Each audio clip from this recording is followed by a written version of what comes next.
Auto sequence initiated, flight. Roger. Flight booster. Go. S4B prepare. Roger. Clock start, flight. Roger. Thrusters go, all engines. Roger. Okay, throttle has it look. Looks good here, flight. Good agreement. Okay, booster, how do you look? S1C looks good, flight. Okay, Capcom, we go, you're on the ground. Okay, we go at once, Capcom. Get reliever, flight. Roger.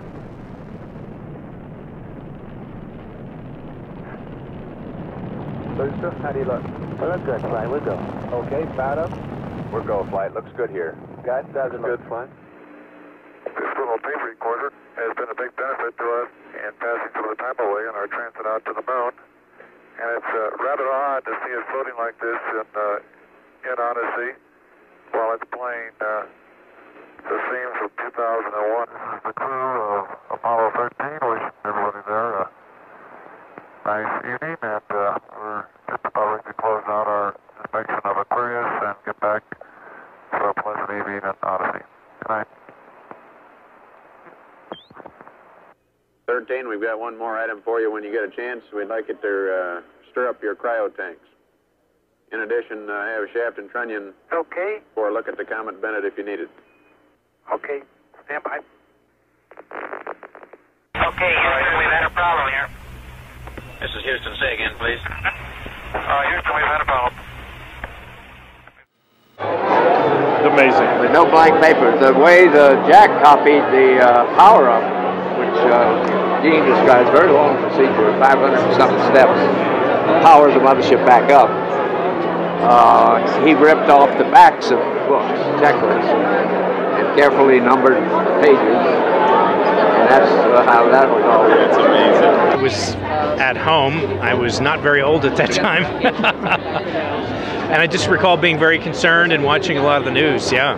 But at that age, I had not taken into account the perils, so it was a good reality check.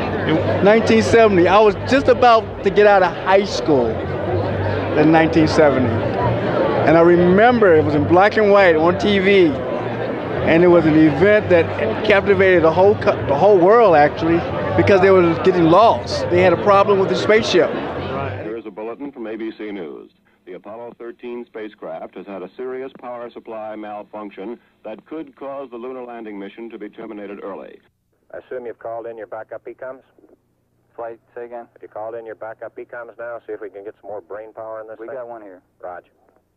At the moment, the astronauts are continuing to try to isolate their trouble. A late report says the spacecraft now is operating on battery power alone. All unnecessary equipment is being turned off. Okay, now let's everybody keep cool. We got the LEM still attached. The LEM spacecraft's good, so if we need to get back home, we got a LEM to do a good portion of it with. I do, but it was in Germany, and I was, at that time, I was 11 years old. So it's not that I remember I watched all these lunar missions, and I remember this one being dangerously, not successful, but successful. Tried to go to the moon but failed, and how that was so much more important than the people that tried to go on the moon and succeeded. And I think it says a lot about America at the time, and it makes you wonder if America today could do the same thing. When you think about Apollo 13, that was kind of a fearful time for Americans, as it kind of retweaked the interest in the space program because of the criticality of the mission and trying to get them home. So I think it was one of those times where we had taken for granted that everything worked, and it worked well, and then Apollo 13 happened, and it retweaked the interest in the space program. Flight Econ. Go ahead, Econ. The pressure in O2 tank 1 is all the way down to 297. We better think about getting in the LEM or using the LEM systems. I'd say this is as serious a situation as we have ever had in manned spaceflight. We've always called the LEM a good lifeboat under those circumstances. If at any time in the mission, however, the LEM had separated and we had gotten ourselves into a rendezvous situation or the command module being around the moon, then what you state is absolutely true. It would be a fatal situation. Tell me you from flight. Go ahead, flight. I want you to get some guys figuring out minimum power in the LEM to sustain life. We're honored to have them here. I mean, this is an amazing night. The history, everything that they've accomplished, it's something that even though I wasn't there, clearly, and as someone from a future generation, I look back at what they did, and it's spectacular. You know, I was that little 12-year-old girl at space camp studying these guys, thinking they were the coolest human beings that ever walked the Earth and beyond. So it's inspirational to be here tonight and to get to see them in person. It was like, wow, cool. You know, they actually survived, and they found a way to make it. And but I don't think it was until the movie came out that I, as you know, being a 13-year-old versus an adult seeing it, really started to understand some of the things going on behind the scenes that made it so that this incredible young team of people actually found ways to be able to get these people back. And he needs to put his throttle to min also, Flight. Throttle to min?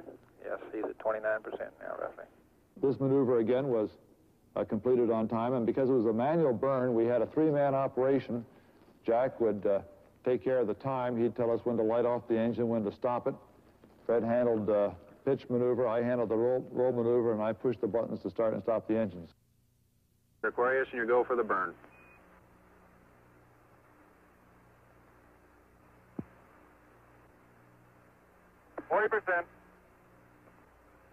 Okay, Aquarius, you're looking good. Auto shutdown. When it happened, that how they had to get everybody together and figure out new trajectories, whether to go around the moon or the front side of the moon and come back. And they went around the moon because they needed more time to figure out how to get them back safe. When you look at who they had supporting them and the amount of brain power and smarts in the room of back in Houston and back in the support facilities, it's just amazing to think.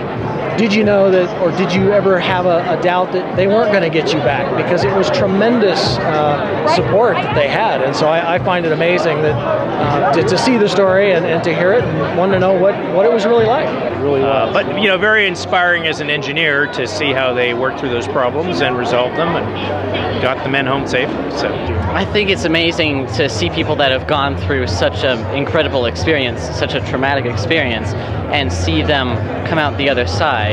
That I've met the astronauts here and I got to shake their hands and talk to them and just to be in the same room with them. It's wonderful. I was excited. In fact, I wanted to do that.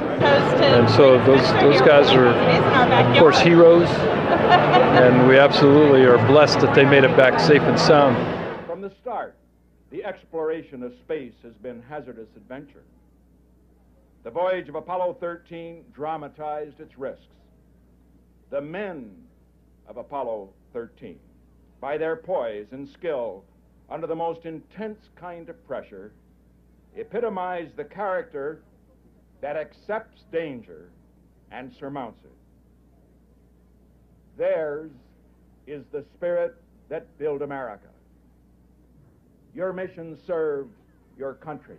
It served to remind us all of our proud heritage of a nation, to remind us that in this age of technicians and scientific marvels, that the individual still counts, that in a crisis, the character of a man or of men will make the difference.